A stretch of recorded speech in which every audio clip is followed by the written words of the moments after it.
আমাদের সবাইকে একদিন কবরে যেতে হবে। আপনার ধন সম্পদ, টাকা পয়সা এগুলো দিয়ে কী হবে? এগুলো ছেড়ে আপনাকে একদিন কবরে যেতে হবে। যুবক, তুমি সারাদিন মোবাইল, ইউটিউব, ফেসবুক, দুনিয়ার সব দেখতে পারো, কিন্তু আল্লাহর কোরআনটা দেখতে পারো না। আমি যদি তোমাকে প্রশ্ন করি, আজ সারাদিন কয়বার ইউটিউব দেখেছ?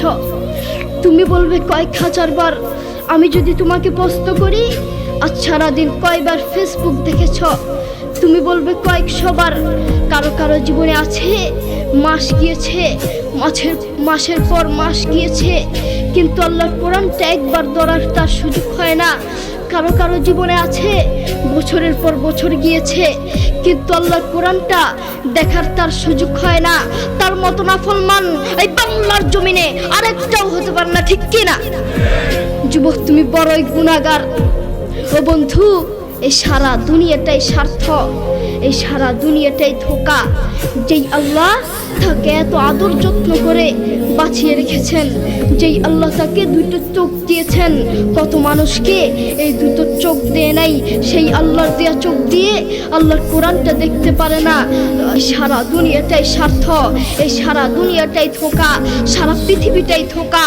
বউ বলেন, সন্তান বলেন, যতদিন ক্যারিয়ার আছে ততদিন বউয়ের ভালোবাসা, যতদিন ক্যারিয়ার আছে ততদিন সন্তানের ভালোবাসা, যতদিন ক্যারিয়ার আছে ততদিন শ্বশুর শাশুড়ির ভালোবাসা।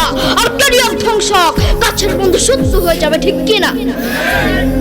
তাদের মধ্যে কোরআনের কোনো শিক্ষা নেই, তাদের মধ্যে আছে স্বার্থ আর স্বার্থ, তাদের মধ্যে শুধু স্বার্থ আর স্বার্থ।